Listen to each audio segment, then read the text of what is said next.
এখন থেকে সত্য মামা থাকতে যাচ্ছে অহনাদের সঙ্গে একই বাড়িতে। এটা কি মেনে নেবে পল্টুর মা? কি হতে যাচ্ছে ছোট বউ নাটকের আগামী পর্বে তা জানতে হলে চ্যানেলটিকে এখনই সাবস্ক্রাইব করুন। পর্বের শুরুতে আমরা পরিবারের সকলকে একসঙ্গে দেখতে পাই, যেখানে কি না মিতা বলতে থাকে যে এখন আমাদের মূর্তির ব্যবসা ভালোই চলছে, এখন আমাদের উচিত একজন লোককে আমাদের এই কাজে রাখা, যে আমাদের এই সকল কাজে সাহায্য করবে। অন্যদিকে আমরা দুর্গা দেবীকে দেখতে পাই, যে বলতে থাকে যে শোনো, তাড়াতাড়ি হাত চালাও, এই মাসের মধ্যে আমাদেরকে 500 মূর্তি কমপ্লিট করতে হবে। এটা আমাদের জন্য অনেক কষ্টসাধ্য হবে। আমি ভাবতেছি যে আমরা বাড়িতে একজন কাজের লোক রেখে দেব, যাতে আমাদের কষ্টটা একটু হলেও কমে। এখন এখানে কাজ করা এবং সেই সাথে বাড়িতে গিয়ে কাজ করা আমাদের জন্য অনেক কষ্টসাধ্য হয়ে যাচ্ছে। ঠিক সে সময় সেখানে অহনা তার বসকে নিয়ে এসে হাজির হয় এবং আমরা দেখতে পাই যে সৌরভ গাঙ্গুলি অর্থাৎ অহনার বস পরিবারের সকলকে বলতে থাকে যে এখন আমি যা বলতেছি তা অবশ্যই আপনারা মন দিয়ে শুনবেন। আগামী এই মাসের মধ্যে আমাদেরকে 500 মূর্তি কমপ্লিট করতে হবে।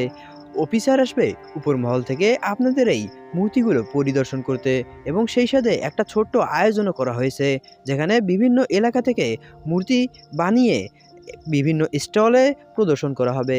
এখানে যদি আপনারা জিততে পারেন, আপনারা আরও এক্সট্রা 50,000 টাকা পাবেন।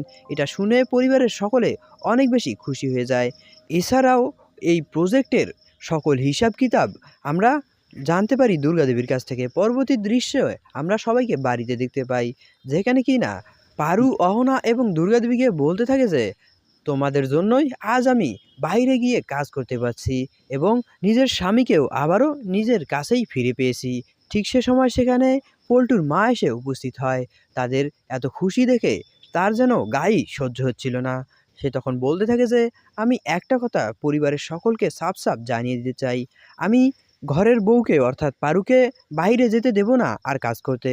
পরবর্তী দৃশ্যে আমরা সত্য মামাকে দেখতে পাই, যে কিনা অসুস্থ হয়। অহনা সিদ্ধান্ত নিয়েছে যে এখন থেকে এই বাড়িতেই থাকবে সত্য মামা। তো দর্শক, পরবর্তী পর্বে কি হতে চলেছে তা জানতে হলে এক্ষুনি চ্যানেলটিকে সাবস্ক্রাইব করুন। ধন্যবাদ।